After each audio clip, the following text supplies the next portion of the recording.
Hi everyone, মানা ইউটিউবারের নতুন একটি ব্লগে তোমাদের সবাইকে ওয়েলকাম। এত গরম পড়েছে যে কোনো কাজই করতে ইচ্ছা করছে না, কিন্তু তা বললে কি আর চলে? কিছু তো করতে হবে, না হলে দুপুরবেলা খাবো কি? যদিও আমাকে রোজ রান্না এখন করতে হয় না, মানে স্যান্ডি ঠিক জোগাড় করে নেয়, বলে যে আজকে এটা করতে হবে, কালকে ওটা করতে হবে, মানে হালকার মধ্যে দিয়ে। তারপর কিছু কিছু দিন বলে যে আমি তাহলে আজকে কিনে নিয়ে চলে আসছি। তো এরকমভাবেই আমার চলে যায়, এখন আমার কোনো প্রবলেম হয় না কিছু রান্না বান্নার দিক থেকে। তো আজকে করব ভীষণই সিম্পল লাঞ্চ, যেটা হচ্ছে এই যে পটলটা দেখছো, এটা যে কাটছি, বেগুন ভাজবো, আর তার সঙ্গে করব হচ্ছে আলু পোস্ত, যেটা একটু ওই গামাখা গামাখা টাইপের হবে, যেটা খেতে গেলে ডাল লাগবে না, সব থেকে বড় কথা এটা। তো স্যান্ডি আজকে ডাল খাবে না, ওই জন্য বলেছে যে তুই একটু বুঝে রান্নাটা করে নিস। তো আমি ভাবলাম যে তাহলে এইভাবেই রান্নাটা করি, আর কি করব, না হলে তো সেই ডাল দিয়েই খেতে হবে। আর যদিও ডাল খেতে আমি খুব একটাও আজকে ঠিক আমার মনটা ভালো লাগছে না যে ডাল খাবো, তো ওই জন্য এগুলো দিয়েই চালিয়ে নেব। আর পোস্তটা ভাবছি যে একটু বেশি করে করব, যেটা রাত্রেবেলা রুটি দিয়ে হয়ে যাবে। স্যান্ডি কিন্তু ইউজুয়ালি রুটি দিয়ে পোস্ত খেতে চায় না, যেহেতু এত গরম পড়ে গেছে তাই ও বলল যে তাহলে আর ওবেলা অন্য কিছু করতে হবে না, তো এবেলায় তুই একেবারে পোস্তটা করে নে। যদিও রাত্রেবেলার তরকারি আমি খুব একটা রান্নাবান্না করি না, বাইরে থেকেই কিনে কিছু খেয়ে নিই। আর তা নাহলে সকালবেলা যে তরকারিটা রান্না করি সেটা দিয়েই রাত্রেবেলা রুটি খেয়ে নিই। তোমরা তো জানোই আমরা রাত্রেবেলা ভাত খাই না। আর যদি লুচি পরোটা হয় সেটা তো আলাদা কথা। তো চলো তোমাদের সঙ্গে গল্প করতে পটল আর বেগুনটাতে তো নুন আর হলুদ মাখিয়ে রেখে দিলাম। এবার আলুগুলো ছাড়িয়ে নিই, ছাড়িয়ে কেটে নেব, তারপরে একেবারে দুদিকের ওভেনে রান্নাটা বসিয়ে দেবো। রান্না করতে আমার বেশিক্ষণ সময় একদমই লাগবে না। পোস্তটাও বেটে নেব, পোস্ত তো মিক্সিতে বাটবো, জানোই, সেটা আর নতুন কথা এমন কি আছে। তো চলো এবার তাড়াতাড়ি রান্নাটা করি।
রান্না তো আমার অলমোস্ট কমপ্লিটই হয়ে গেল, আর বেশিক্ষণ বাকি নেই। আলুটা খুব ভালো করে ভেজে নিয়েছি। আলুটা ভালো করে ভাজা হয়ে গেলে পোস্তটা দেওয়ার পর আর খুব বেশি সময় লাগবে বলে আমার মনে হয় না। তো যাই হোক, আমি তো এইভাবে পোস্ত করি, তোমরা কে কীভাবে করো সেটার রেসিপিটা অবশ্যই আমাকে জানিও। আমরা দুজনে এখন লাঞ্চ করতে বসে পড়েছি। ওই যে স্যান্ডি খেতেও শুরু করে দিয়েছে। রান্না তো জানোই কী কী রান্না করেছি, তার সঙ্গে এক্সট্রা আছে হচ্ছে স্যালাড, মানে শসা আর একটু বিট, আর তার সঙ্গে আছে মিষ্টি দই। সন্ধেবেলা আমাদের এখানে রাস্তার অবস্থাটা একটু দেখাই তোমাদের। পরপর গাড়ি দাঁড়িয়ে আছে,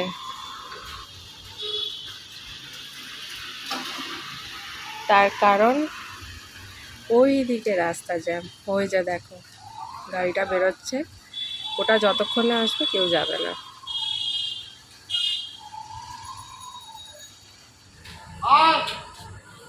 খেয়ে নে।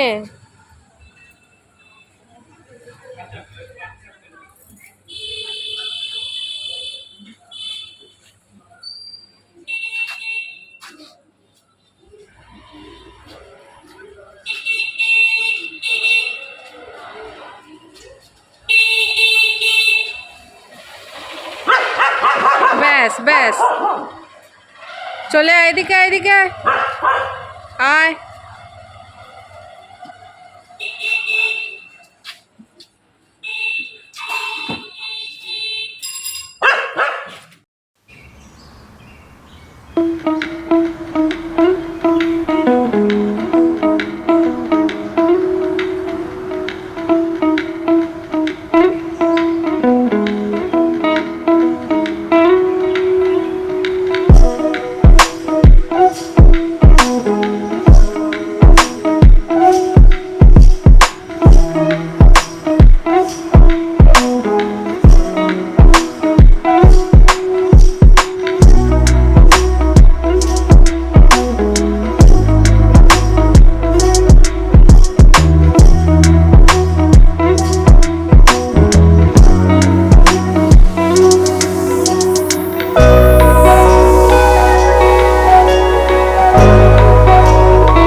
তাহলে চলো ভিডিওটা আজকের মতো এখানেই শেষ করছি। দেখা হচ্ছে নেক্সট আরেকটা ভিডিওর সঙ্গে।